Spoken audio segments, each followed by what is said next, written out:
Hi, Founder fans. Jason here. And today's founder is Gideon Granger, who was the longest serving Postmaster General in the history of the United States.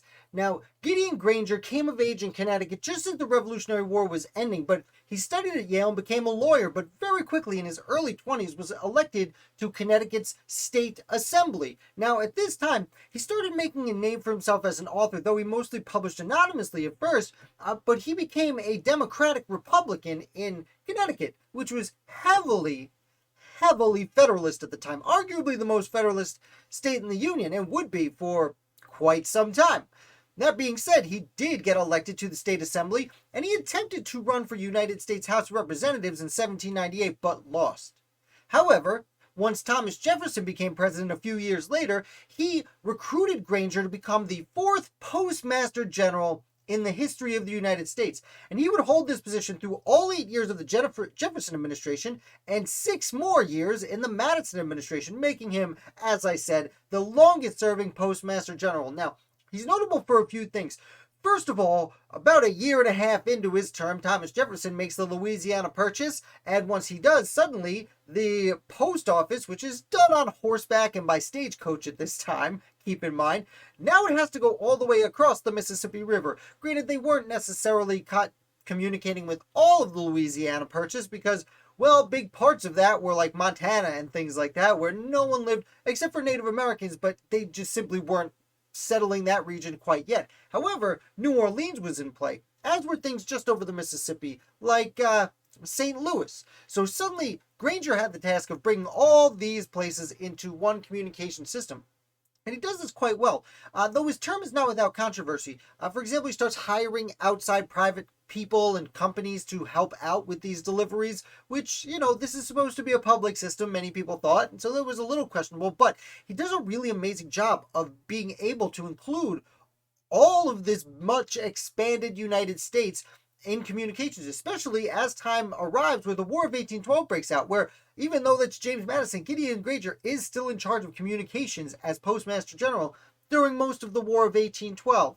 Now, unfortunately, despite all this hard work, Gideon Granger's his legacy has a big dark shadow over it, and that is because he's the one who made a recommendation to Congress and really pushed for Congress to pass to eliminate or segregate the post office. Now, I know what you're thinking. Segregation came much later because slaves weren't allowed to do anything. That's actually not true. Enslaved people were often looked at to carry messages because, and I don't want this to sound wrong, but one of the perks it was seen of having a servant was they would do things for you, and that includes delivering messages. So actually, free black people and enslaved people were very commonly got on horseback and went out to deliver messages. And they even worked for the post office. And Gideon Granger recommended they stop this. Now, I know in hindsight, it's like, come on, man. It was a huge setback. It was one of the few things black people could do in America at the time. And it obviously was a setback that would not be resolved till after the Civil War. The thinking was, and I am not trying to justify this or apologize for it in any fashion, but the thinking was at the time, the Haitian Revolution was going on, where the slaves down in Haiti were throwing off their king, and in Virginia, they had just had a slave revolt called Gabriel's Rebellion, where a slave came together and got a bunch of enslaved people to, well, attack some free white people, and that was terrifying at the time. No one wants to get attacked. No one wanted to see a rebellion start of any nature. I'll remind you that one of the reasons the Constitution was written just 13 years before Gabriel's Rebellion, but 15 years before Granger made this recommendation, was to stop any kind of insurrection or rebellion. And their real fear was white people at first, but then obviously they became nervous that slaves would revolt as well. And what Granger actually says in certain letters is, the black people who are riding the farthest and delivering messages are the most able people, the most intelligent, that could have the stamina to ride super far and deliver these messages, which, being a post rider could be a complicated job. It's not like you had MapQuest back then. You had to figure things out.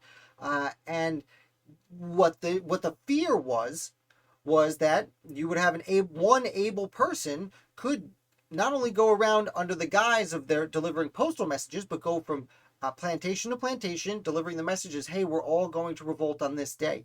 And that could break out into what essentially would have been a race war, which is not something anyone wanted for various reasons. Some of which are obvious, some of which are more nuanced, and we're not going to get too into that today.